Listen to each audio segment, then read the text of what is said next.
Welcome everyone, and thanks for joining us for the Appalachian Energy Summit webinar series. My name is Lee Ball, and I'm the Chief Sustainability Officer at Appalachian State University. The Appalachian Energy Summit is a convening of energy, sustainability, transportation, and waste professionals across higher education, local government, and industry in an effort to exchange knowledge and best practices. The Appalachian Energy Summit webinar series is an attempt to convene some of our efforts as a result of the COVID pandemic. The title of today's webinar is Sustainability and Energy Initiatives in Local Government.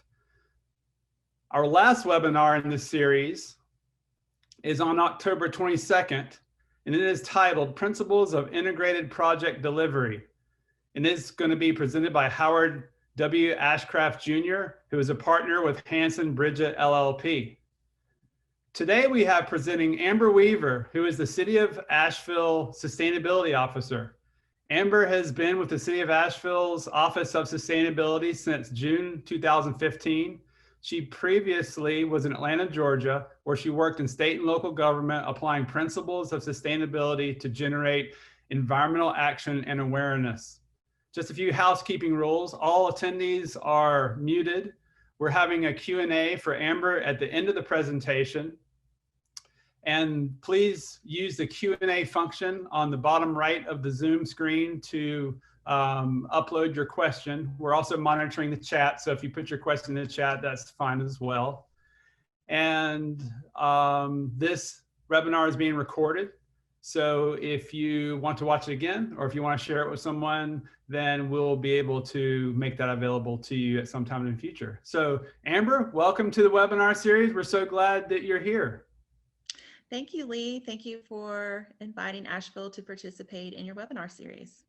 Yeah, you know, this is one of the first times we've had local government represented with the Energy Summit. We just feel like it's an important addition, and the work that you're doing is worth celebrating, and we wanted you to share. So take it away.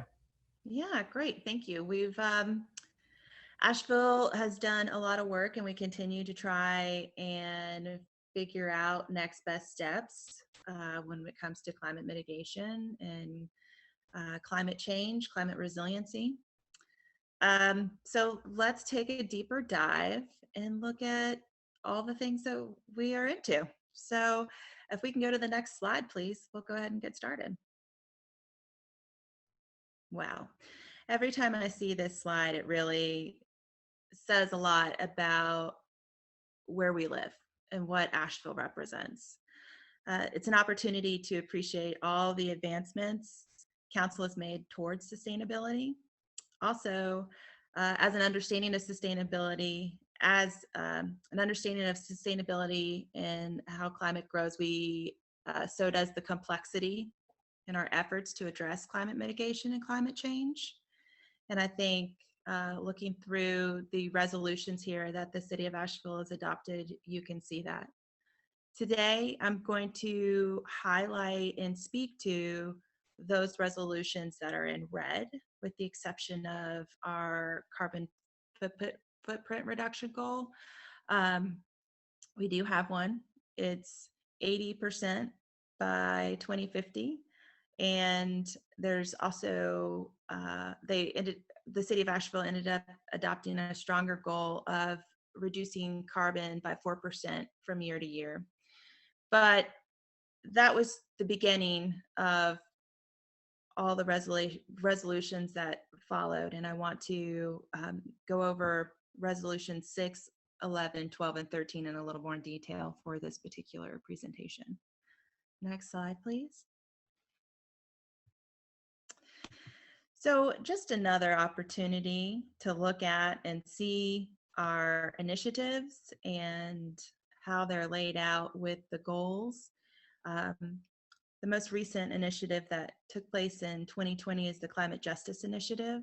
So really focusing in on a lot of equity and how are we bringing equity to the table when we're thinking about mitigation practices and resiliency practices. How are we putting our BIPOC community members first and making sure that we're building resiliency and capital in places that have been most greatly affected by climate change. And what we're tending to see here in Asheville is that it's also communities that experience redlining. We have a renewable energy goal for municipal renewable energy goal for 2030. We have a waste reduction goal, which we won't be discussing today, but we do have one.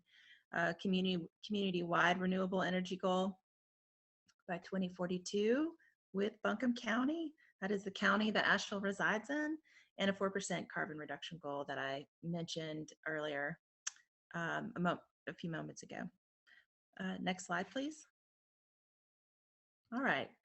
So I wanted to highlight, I wanted to highlight the Energy Innovation Task Force.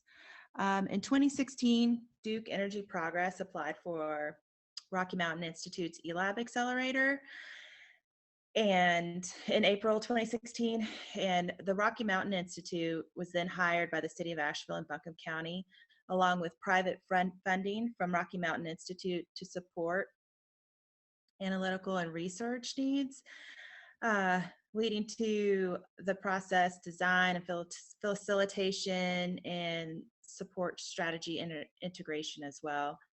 The Energy Innovation Task Force created a unique opportunity to create locally targeted clean energy strategies in collaboration with the utility and catalyze the community to reach a tangible goal, which in this particular instance was a peaker plant that the utility was building. They were closing down the coal plants and replacing them with natural gas plants, and they also wanted to have this addition of a peaker unit. So this partnership explored cost-effective strategies and business models that align the customer, developer, and the utility. Next slide, please. So to achieve these goals, the Energy Innovation Task Force created a plan of prioritized strategies that members of the greater community, Duke Energy, the City of Asheville, and Buncombe County should and undertake to increase the adoption of energy efficiency and clean energy in the region. So you can see here that the longer term goal, which we're going to dig a little deeper into later on in the slide deck, is to provide clean, affordable, smarter energy future for the residents of Asheville and Buncombe County. Excuse me. So this team came together and thumbed through a great deal of data. So let's look at that. The next slide, please. So there's so much to say here. There's so much work that when it was involved in this process. The next few slides are really kind of showing you what happened in 2 years' time, just about. So the Rocky Mountain Institute and the utility worked very closely together to examine Buncombe County's energy use. And so, here's a simple graph illustrating when our peak demand or the highest spike in energy use occurs. Obviously, when we think about the second goal, which is to prevent a peaker unit from being built, then this is what we're looking at, spikes in energy. And when does that occur and happen here for our area? For our community, the demand of electricity spikes and peaks on winter mornings. This is important to note because most markets in the southern region peak during hot summer afternoons, but our climate combined with our dominant heating sources, primarily electric, including strip heat and electric water heaters, contributes heavily to the spikes in energy demand on very cold winter mornings. Think of a cold January morning. You're getting up for work, families are getting up for school and work, and so this is the time that we're warming up our homes and taking hot showers with a very concentrated period of time when it's the coolest outside and our heaters are working the hardest, pulling the most electricity from the grid. Same goes for businesses like school, office buildings, factories, they're all warming up. Our grid must be able to access enough electricity to sustain and provide these peaks and spikes or spike demands. Next slide, please. So here you can see the electricity usage for residents in our area is reflected in the blue line. As you can see, and as is typical, electricity usage in our homes is much more varied with larger spikes in usage at certain times as compared to commercial and industrial usage, which tends to be more even across the board. This means that residential energy use is a big driver of peak demand in the winter. Again, think back to individuals and families, as I mentioned in the previous slide, getting ready for work and school in the morning. I'm curious, actually. I wonder, you know, in COVID times, how much that's changed. I'll file that way for a future conversation with utility. Let's go on to the next slide.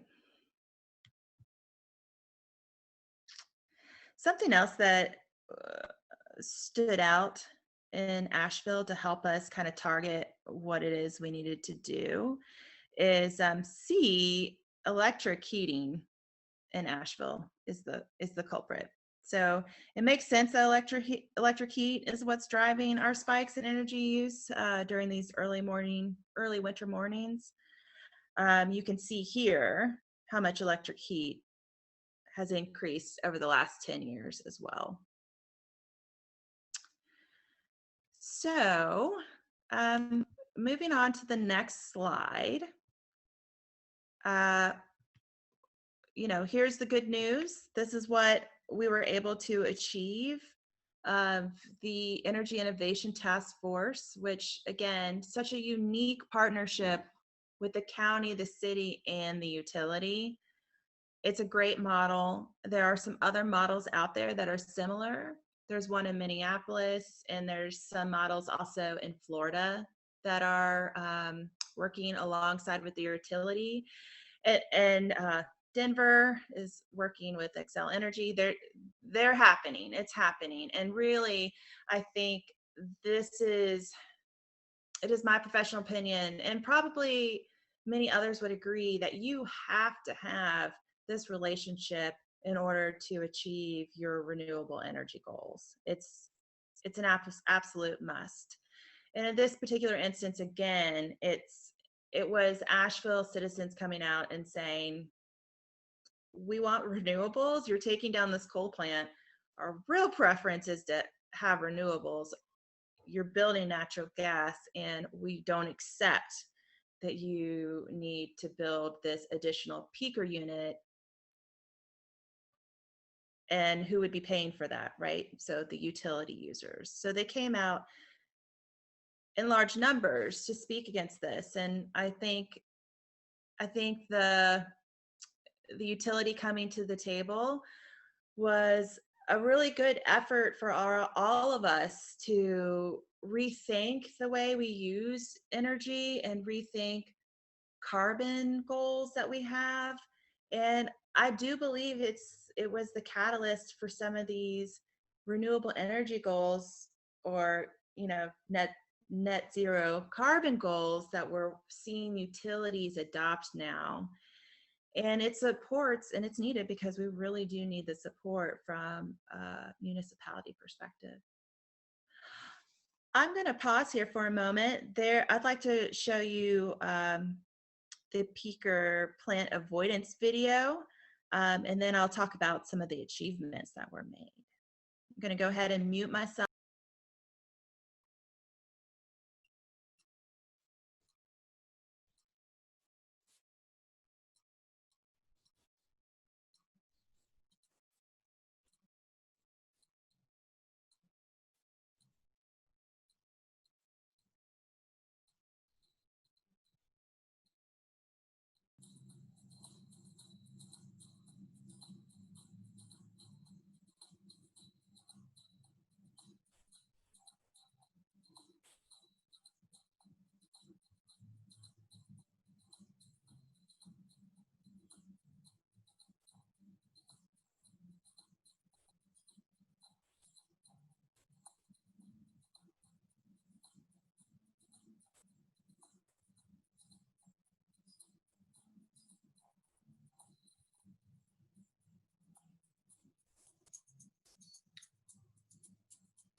Great. There you got to see some of our elected officials. Julie Mayfield from Asheville City Council and Brownie Newman with Buncombe County Commission. Really celebrating all it was that they achieved. And so what was it that they achieved? Let's talk about that, because I think the group did a rock star job. And there were also subcommittees of the Energy Innovation Task Force, and the Technology Committee really pushed to get some of these large projects and goals to come to fruition. So one, they eliminated the need for the peaker plant. There were 2 microgrids approved with local support, the first utility scale microgrid in the state, 19 megawatts of battery storage, more than anywhere else in North Carolina, pilot programs approved by the NCUC for Buncombe County, fee-for-service upgrades for low-income families and cold climate heat pump pilot, advanced metering infrastructure deployed in Buncombe County ahead of schedule, new Clean Cities Collaborative with Duke Energy to help cities reach their renewable energy goals, and the Blue Horizons project was launched in 2018. So I think the best way maybe to describe the difference between the Energy Innovation Task Force is just that. It was a task force, and now Duke Energy brought to the table additional resources to create a name and a product for users. And so we're going to take a little deeper dive into that. Next slide, please. And so here is the introduction of the Blue Horizons project. It's a community-led initiative made up of community leaders, business people, and residential volunteers who are devoted to pursue clean energy future, and that preserves our environment in Asheville and Buncombe County. Just as a reminder, and something that I, in order to keep up with where we're going, there are 2 goals of the Energy Innovation Task Force. They achieved the first initial goal of not building the peaker plant. So the next is this much larger goal, clean renewable energy future for our Asheville citizens in Buncombe County. I'm going to mute myself again and turn off my video so we can see a little bit more and hear a little bit more about the Blue Horizons project.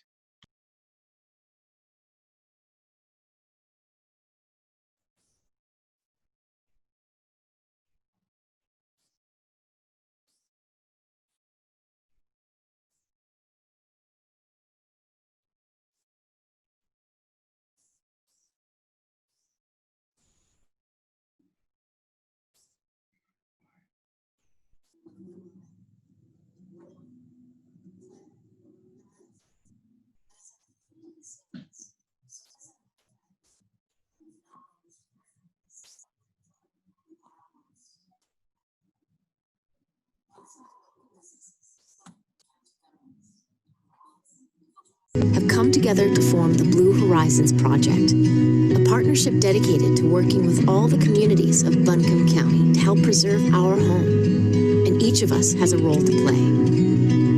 Through the Blue Horizons Project, you'll discover the many ways you can lower energy usage, access renewable energy, and set the course for clean energy and blue horizons forever. Help keep our horizons blue. Visit bluehorizonsproject.com.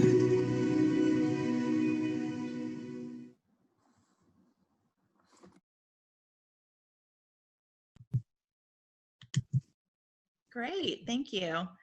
So that just kind of gives you a little bit of background about where we're headed and what it is the next phase of this partnership with the utility and Buncombe County. Let's go to the next slide.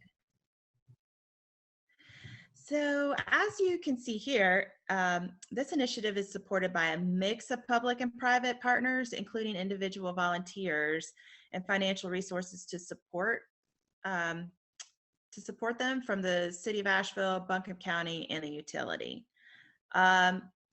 During this time, I believe we still consulted a little bit with the Rocky Mountain Institute to move into this next phase, right? So we have this really large goal, and how do you tackle it?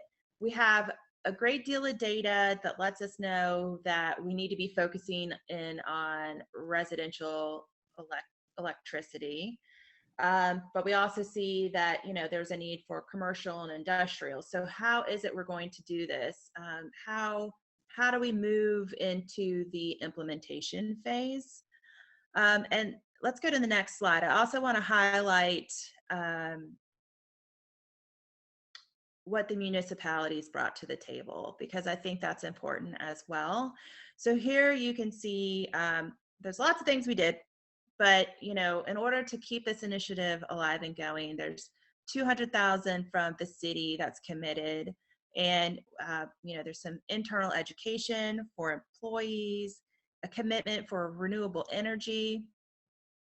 Let's see, weatherization program. We also applied alongside with Buncombe County to receive funds from the Southeast Sustainability Directors Network, and they were Kresge funds, and we created a weatherization program.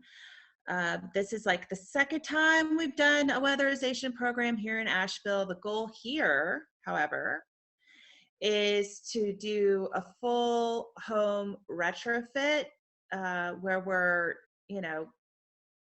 making sure that safety is taken care of, energy efficiency is taken care of, and is it possible for the utility to track the data so we actually know how much energy we're reducing, it is reduced.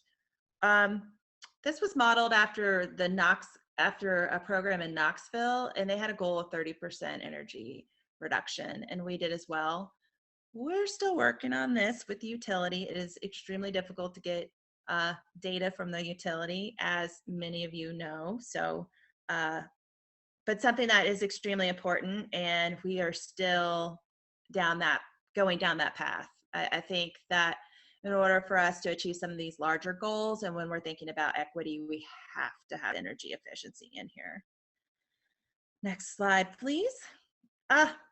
Buncombe County, they're our heroes too. I mean, they have a sustainability office now, and it is so great to partner with Buncombe County.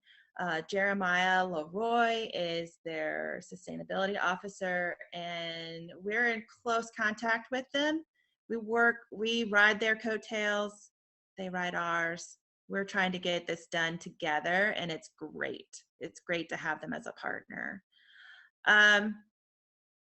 They also are helping with the Blue Horizons project.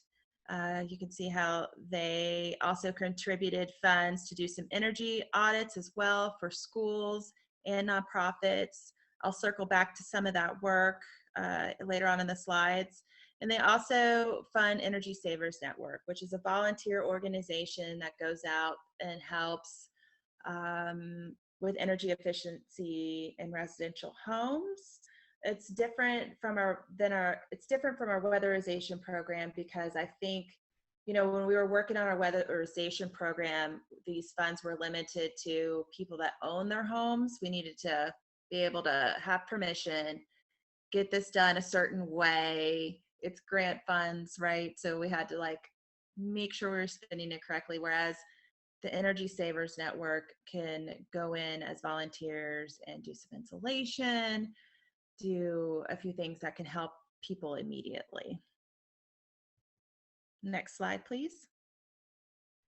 And the utility. The utility has really brought, a lot of these newer technologies to help contribute with our efforts. And again, there was a technology committee They rocked it out. I was amazed. Also, I wasn't on that committee because I'm just so amazed at the brilliance and of like knowing how to work around energy.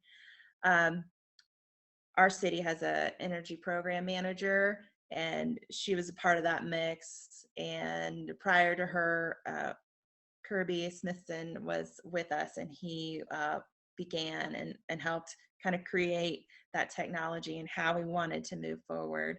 So you can see here the energy storage, the megawatts of energy and the generation mix committed. They also paid for the Blue Horizons project and media, getting all that together. They also deployed advanced meter infrastructure, and they've committed to adding 5 megawatts of solar on the Buncombe County landfill. Kind of bummed that we don't get to claim that, but you know, good for our partner. All right, next slide, please. So part of the work here is, you know, we have this weatherization program with grant funds, and we're trying to create and figure out programs that we need to have here in Asheville to, one, you know, reduce the amount of electricity being consumed, and to mitigate as well. But before we do that, I think there was a committee who also was looking at, and I believe it was this technology committee again, looking at Duke's programs and saying and telling the utility, you know, you offer a lot of programs, but we can't find them. And they're in multiple different areas. We don't know how to apply them. There just needs to be more education for them.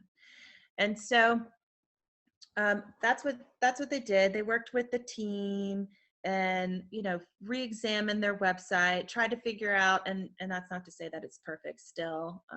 It's difficult to find all the opportunities in there, but how do we raise that and make folks aware? And through the funding, through both the city and the county, we were able, or the Blue Horizons project was able to hire a coordinator to be going out to the homes, talking about Duke programs. And then Duke Energy also has employees that were deployed to go out and talk about the programs offered to reduce energy. And the coordinator is extremely helpful because the coordinator is only working on Blue Horizons. So that's been extremely helpful. And here, you know, as I said, you can see the different programs. The best thing you can do, obviously, is to sign up for the Duke Energy Wise program. That's having smart equipment installed outside your home to cycle your heat pump, HVAC system, water heater during these peak uses of time. Participants report little to no noticeable difference in comfort. And as an incentive, the utility will credit you up to $75 a year. So this is something that we continue to promote. It is a little difficult because, you know, people like having control.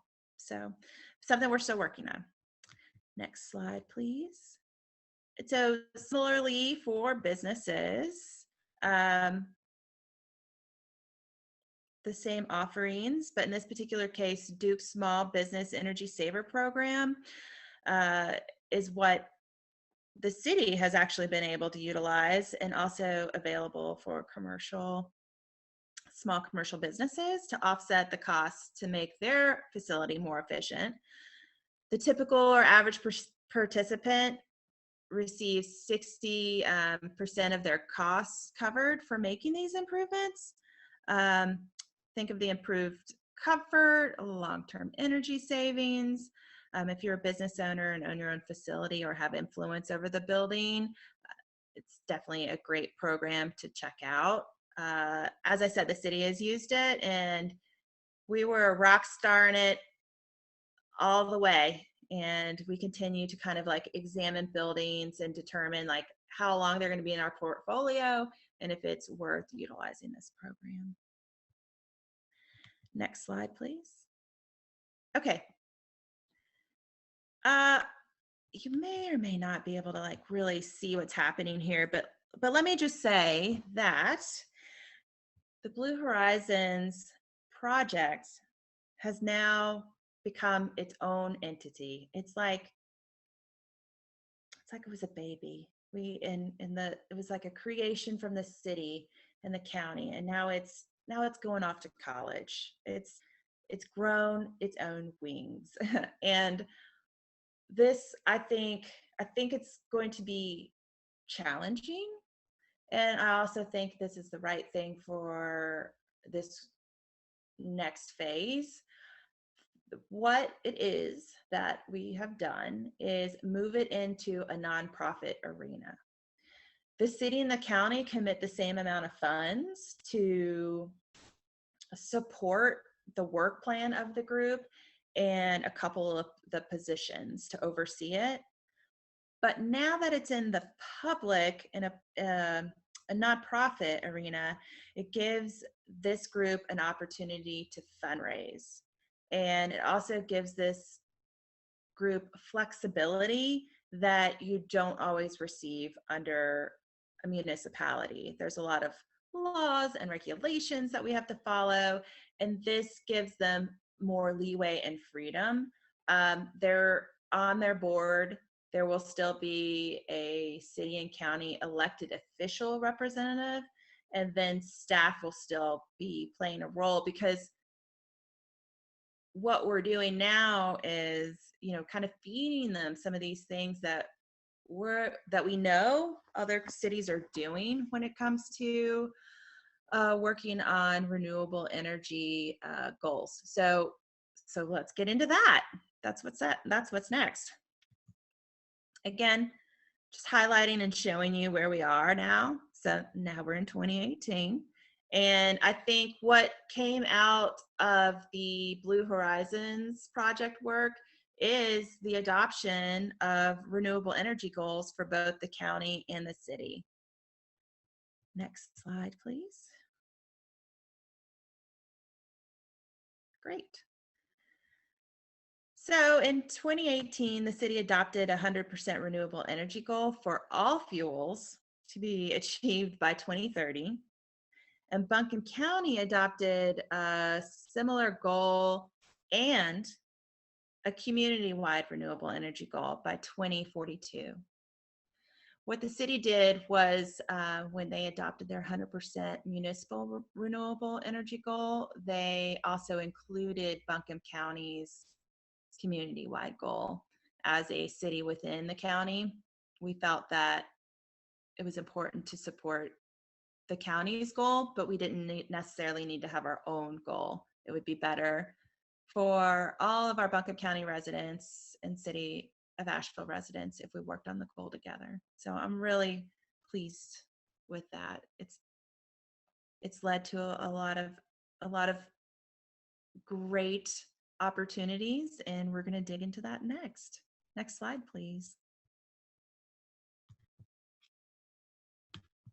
All right, so the city and the county entered into a joint agreement with Cadmus, a consultant that works with other cities on renewable energy goals, to create a renewable energy roadmap for Buncombe County and the city of Asheville. Each government entity paid $50,000 for a total of $100,000 to help assist in community outreach efforts and internal operations for both organizations. Here is a poster board. We, of course, did a lot of public input. I don't think you can do enough public input, and public input's really hard, right? Like, I think as practitioners, we have a really good understanding of what it takes to get these initiatives done. And I think from a community perspective, it's more ambitious, right? Like if you even look at the goal dates, they're very ambitious, and of course they're very costly.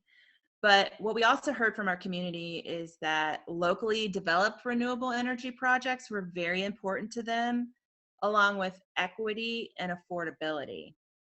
For our municipal partners, we heard that financial impacts is what was very important to them, and how does this fit in with all of council's goals and strategies, right? So we continue to work on that, and I think it has to be an open dialogue. I think it's really important for our office, which is only an office of 3, to be everywhere at one time, so we're not missing out on any projects that are happening. We now work with our budget team on the capital improvements program, our CIP budget, which really gives us some insight as to what's coming down the pipeline. And we can say, okay, you know, new building, here are our lead standards. Do you want to go all electric? You know, because we have renewable energy goals now. Same with fleet. We're a little more behind in the fleet arena. But I think there's some pros and cons there. You know, Raleigh is doing great stuff.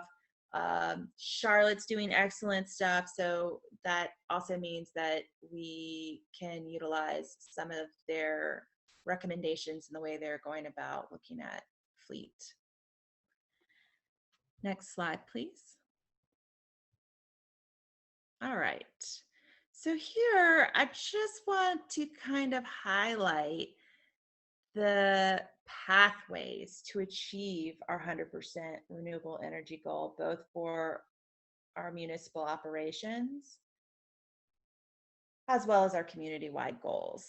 And I've bolded those that we're presently working on and I think are really important. So, you know, direct county or city action, install renewable energy projects, right, on our facilities.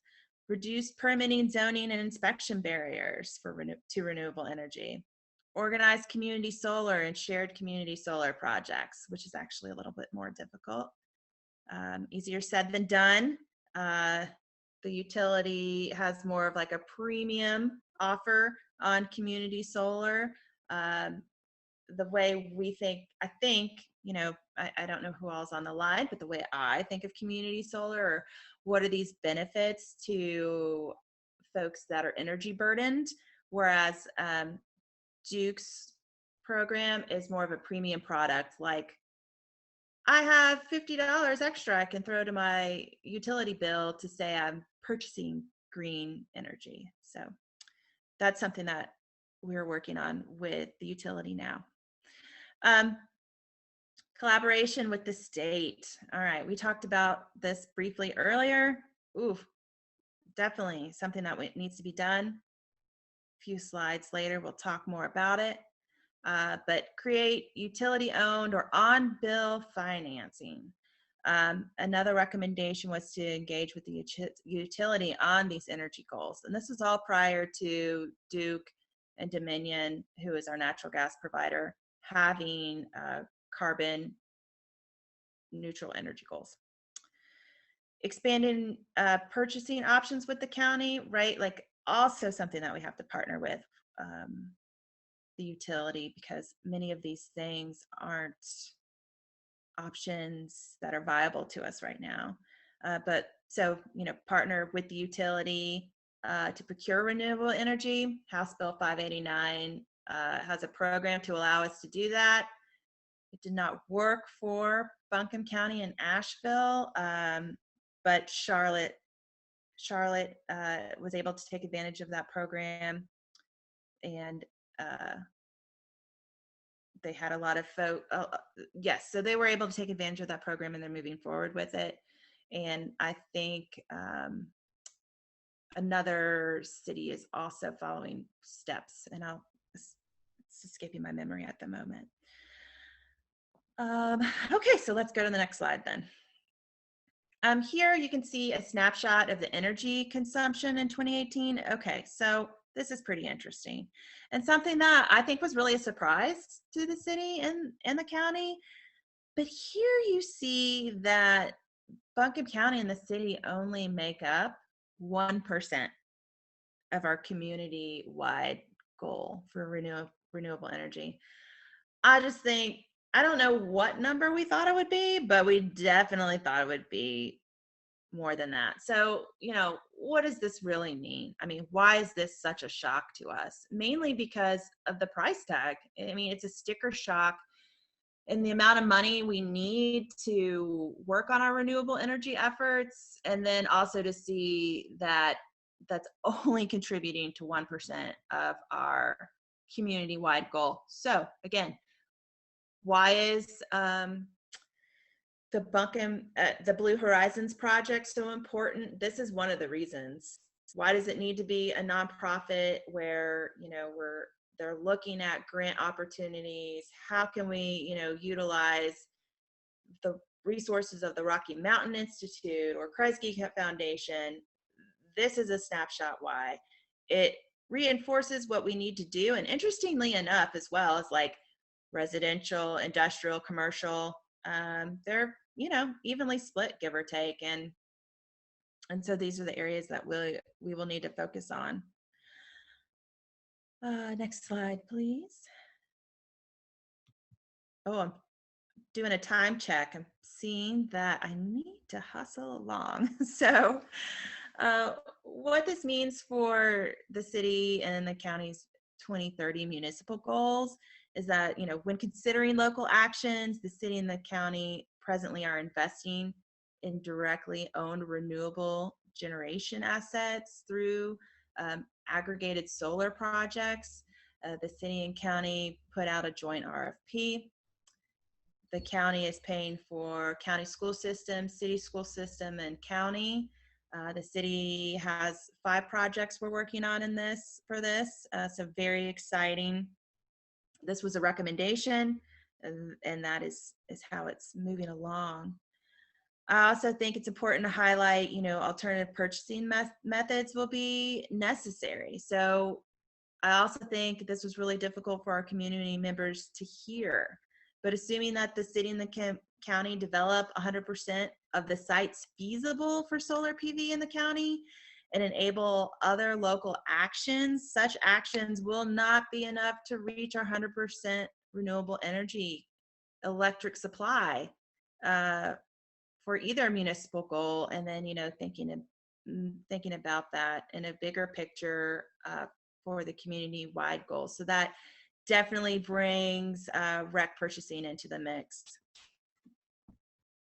Let's go ahead and get to the next slide. Okay, so what does it mean specifically for Asheville? And I'm going to go a little faster, y'all, due to the time. But you can see that, ongoing city investments for renewable energy and working at our facilities. We need to be working on these in the near term. And the good news is that's where we're headed right now. But we will need more funding to do so. And we're hoping to utilize the savings from the renewables as well to continue to funnel that into newer projects. The other thing I wanted to highlight and where we're headed next is the state level policies. We don't have direct control over our utility. And so what do we need to do with the state? How do we partner?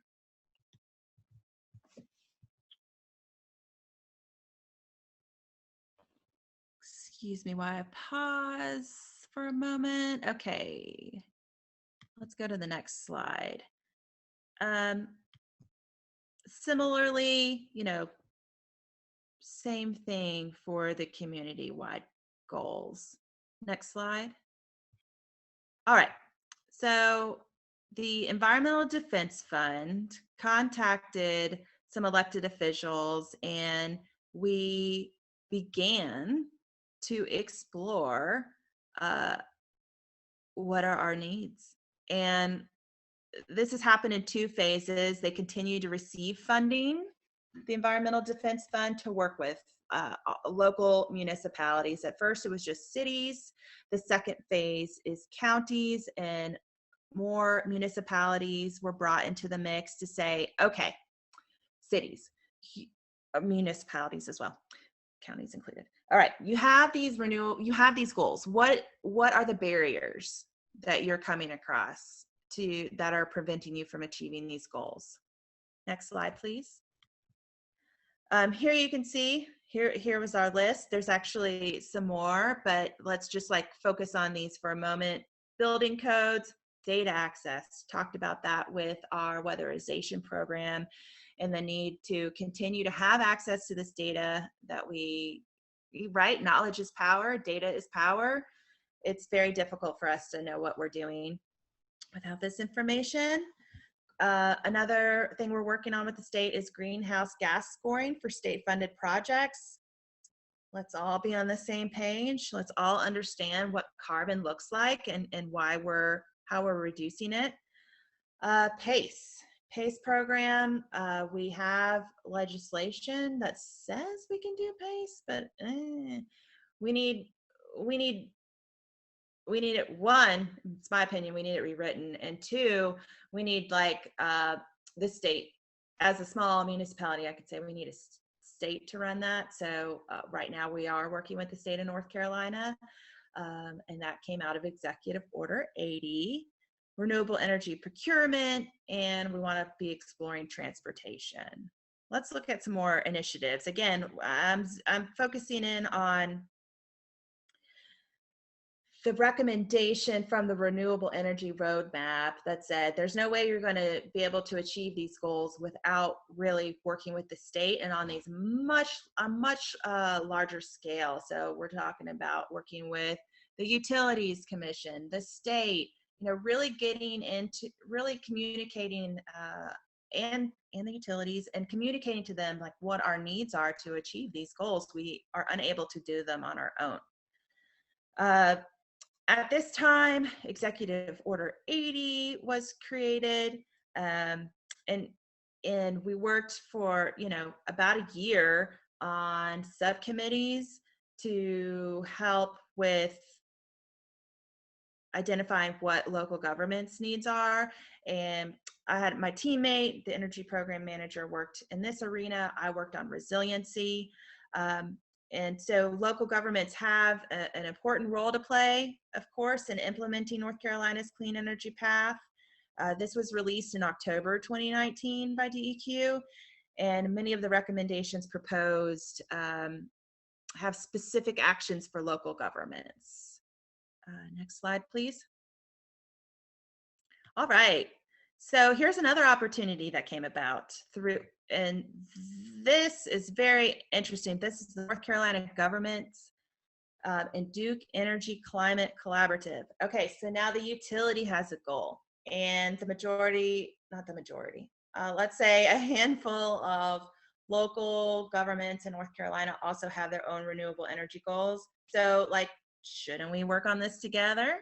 So, through innovation and an equity first approach, the utility and North Carolina local governments with clean energy commitments established an action-oriented collaboration to reduce greenhouse gas emissions through policy and program development. Again, we're kind of going down the path of exploring, House Bill 589, what's working, what's not working, community solar, this is what we need. How do we work together and be collaborative? Next slide. Also, I have to give props to my peeps from the Southeast Sustainability Directors Network. The picture here is the NC cohort, but they provide peer learning, technical expertise and assistance. There's a lot of grant funds that come through here. These are my North Carolina peers that I call and speak to and say, hey, I did this. Don't do it. Or, hey, you had this program, it works so well for you, how do I replicate it? So that's really great to have them. All right, next slide is equity. So implementing equity. What I'll say to this, and I'm so sorry that I'm looking at the time, and this slide deserves more than the few seconds I'm going to give it. But we were able to work with NEMAC, the National Environmental Modeling Analysis Center for UNCA. What you see here is the CDC Social Vulnerability Index. We've added more layers to this map. We've added climate mayors, energy burden, people without insurance, and red lines, and it tells a story, y'all. These dark blue areas within Asheville are the ones that are most vulnerable and most greatly affected by climate change and our climate threats that we identified, but also, you know, the ones with the most energy burden, folks that are uninsured, and it just really tells this story, for me anyway, of redlining where our black community members were pushed out into less desirable lands. The next two slides are just things that we've been able to accomplish and do, you know, from energy efficiency upgrades to renewable energy investments. Next slide. And work with the Blue Horizons project. And wow, all the things, y'all, all the things that are helping us achieve our renewable energy goals and our carbon mitigation efforts. So I'm gonna stop there so we can entertain some questions. Thanks y'all for listening to me tell you about what Asheville's up to. Amber, thank you so much. I don't see how you and your staff of 3 can keep track of all of this. There's a lot here, and really applaud your efforts, and you and Buncombe County. It's great that you have such a good partnership and collaboration. I know how helpful that is. It really is. So yeah, one question right out of the gate is how important is it to have a full-time municipality supported sustainability position rather than asking existing staff to do the work? Oh, you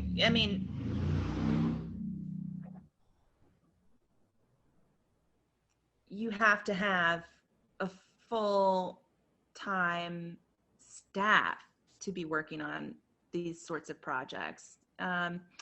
It's not realistic for someone to work two jobs, essentially. I mean, this is a full-time job, and if you look at other cities, they have a sustainability department with a lot more staff. You know, one of the things that we've done is we've made some good connections in other departments, but in all honesty, we could use more staff. So. And are you seeing resiliency staff also being added to cities and towns? And if so, are they working in the same offices or separate from sustainability? What is that trend? You know, there was some grant funds that added a lot of resiliency offices to jurisdictions. The only one that I'm aware of in North Carolina is Charlotte's, and they do work hand in hand with the sustainability department. And I also think that they are closely connected to like the city manager's office or the county manager's office as well. Right. And planning. Yeah, I also think it's important for them to be a part of emergency operations as well. Yeah. So as a comment, it was extremely fortunate that propane and natural gas went down over time. Electrifying everything is a strategy that is being used on the West Coast. Electricity is much more easily controlled via energy efficiency, solar, PV plus storage. The combination can get every home and every commercial building to net zero energy. Mm-hmm. And then there was a question that's similar, so kind of related to the Blue Horizon and Energy Savers networks weatherization projects. They've clearly made an impact. How much more work is needed to help with that residential transition to electricity when people still, going all electric might be more expensive than, using gas, for example. And are those conversations still kind of difficult to have? Oh, those conversations will be ongoing. There's no stopping those conversations. We're nowhere even close to being done. If I walk out my front door and I go talk to either neighbor on either side of me, more than likely they're not aware of the program. I think what we're wanting to do as an organization with limited resources is really say, who do we hit up first, right? And, with equity in mind, we want to be working with our community members that have the most energy burden, and also educating other residential owners and working on, commercial. I think that we have a long way to go. Natural gas is a thing here in Asheville.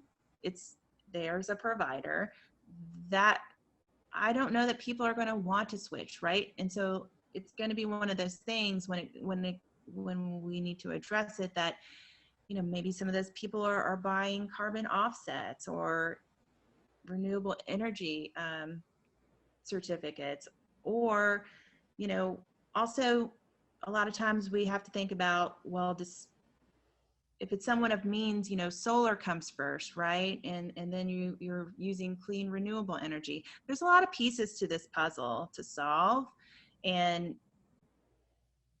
it has to happen on multiple levels. It has to happen on the federal, state, and the local level. And then we have to, have all of our nonprofit partners. It's all hands on deck. Yeah, that was another question related to nonprofits. Or, have you seen any other organizations like community development organizations or even churches help with that kind of residential piece?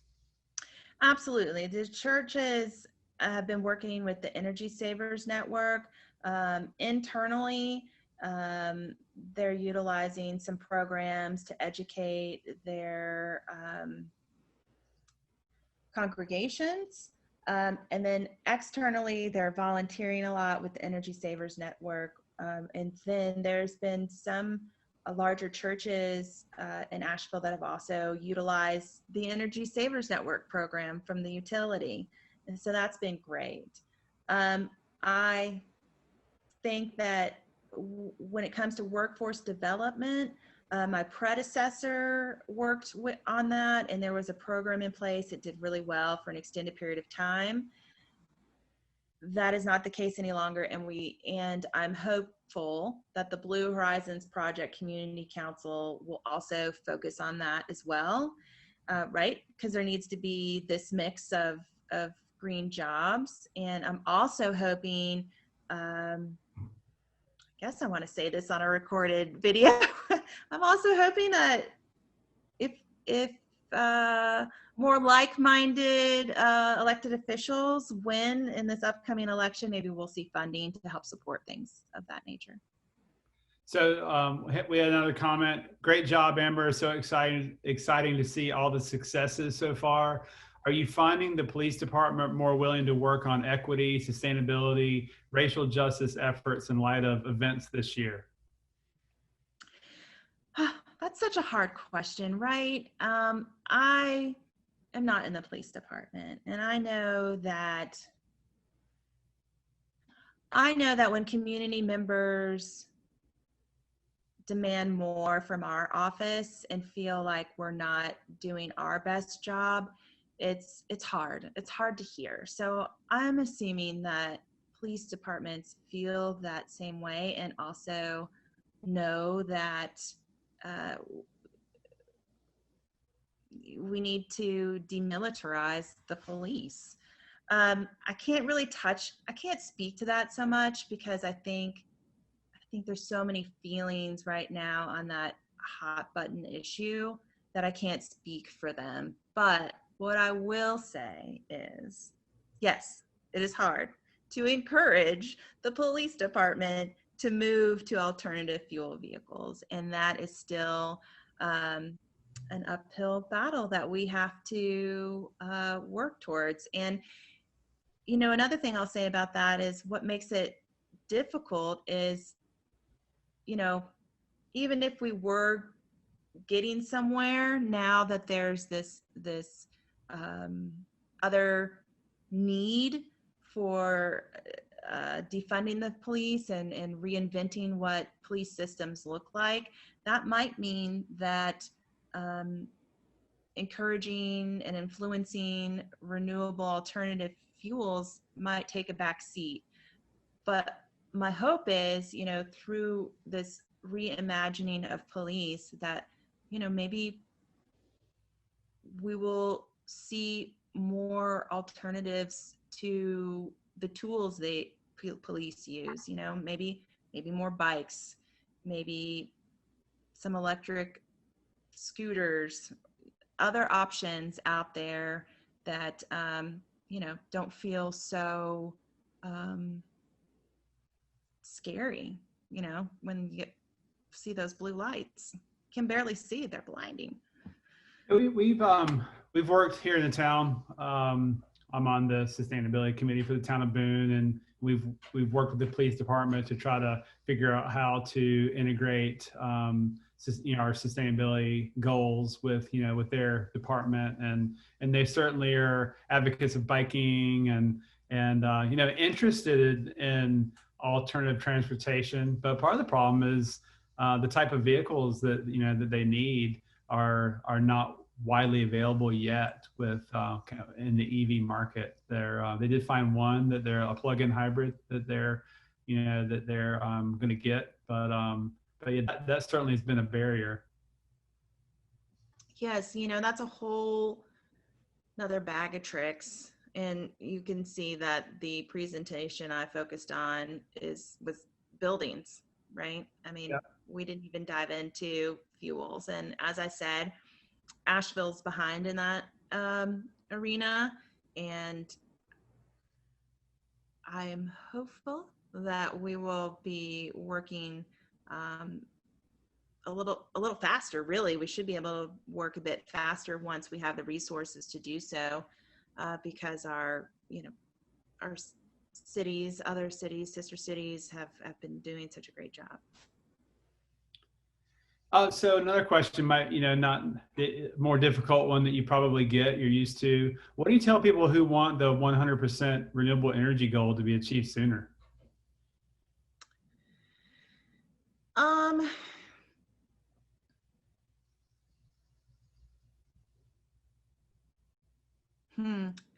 I'm pausing because, you know, that's really difficult. I know people want to achieve goals sooner. It's necessary. The climate crisis is real, and I'm very concerned. I'm concerned for my kids. I think what I mainly tend to talk about is equity and ensuring that it's equitable. The reason why the partnerships with the utility are so important is because it's a really big lift, and it costs a great deal of money. And for the city of Asheville to take it on its own would exacerbate the affordability that we're dealing with right now. So, you know, it's very difficult for people to afford to work here in a tourist economy and also live here, and that would really exacerbate it. And I think when we're thinking about climate and climate resiliency, we know, based on the slide I showed you, that there are vulnerable community members all across Asheville that have dealt with environmental injustices since redlining. And I think it's really important that we focus in on those neighbors first, which might mean more energy efficiency. It might mean that the goal is moving slower, but it'll be more important to have affordable renewable energy for all. And that's going to take time. Yeah, creating a just transition takes a lot of thought, deep thought, and requires a lot of partnerships. And sometimes the sometimes you need to go in a direction that might even seem backwards before, just like you said. Exactly. So the town of Boone has a 100% renewable energy goal, and a lot of people are confused because it's not for the community, right? It's for the municipality. Is that the same with the city of Asheville goal and the Buncombe County goal? Does it include the community? There's always been confusion in these areas. Sure, absolutely. Okay, so both the city and the county have municipal renewable energy goals. And Buncombe County adopted a community-wide renewable energy goal. And so they adopted theirs first. So when it was our time to adopt ours, we wrote into the resolution that we would support the county's renewable energy goal so we can continue to work on it together. The county is obviously bigger than the city, but the city's denser. Yeah. So it makes sense that we work on it together. And again, it's been so nice to have a county-city partnership. We've gone out to RFPs together. We apply for grants together. We partner in the Environmental Defense Fund Cities Initiative together. It's just nice to have a partner along the way. They are a little more rich in resources, so in areas that maybe we don't have staff availability or time, maybe they can pick up the ball and help us with it. Or there's been occasions where we participated in amicus briefs, and maybe the county wasn't as sure that's the direction they wanted to go in. Our city attorneys felt okay, so we have them talk to one another so we can move our efforts down the same path, and it's more effective that way. Yeah, I mean, you showed that pie chart, and you show the county and the city of Asheville. They're literally slivers on the pie chart, and as a sustainability professional, slivers are sometimes seem pretty easy to achieve, but I know it's not easy work that you're doing even within those slivers. But the last question, we'll wrap it up, really has to do with the broader landscape. Are you seeing commercial and or industrial innovation in your area?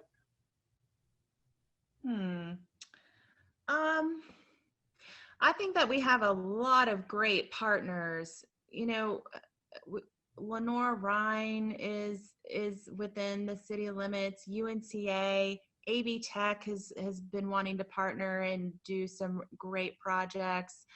Buncombe County again has some renewable energy projects, gas to energy at the landfill.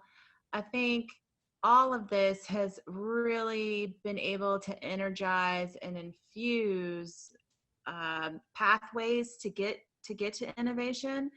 If you look at the work of the technology committee, which was all volunteers, and a couple of employees of the utility and city and county staff, they were able to encourage the utility to think about battery storage. I mean, so yes, and I also think I think this will continue to gain traction.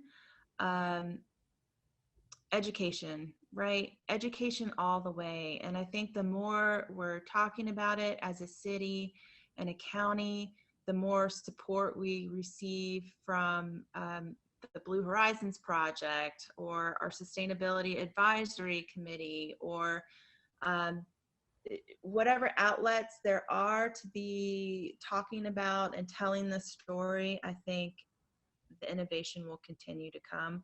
We have some really bright, great minds here in Asheville, and everyone wants to see these efforts happen, and it really will, as I said, be all hands on deck effort. So, well, looking Amber, forward to next steps.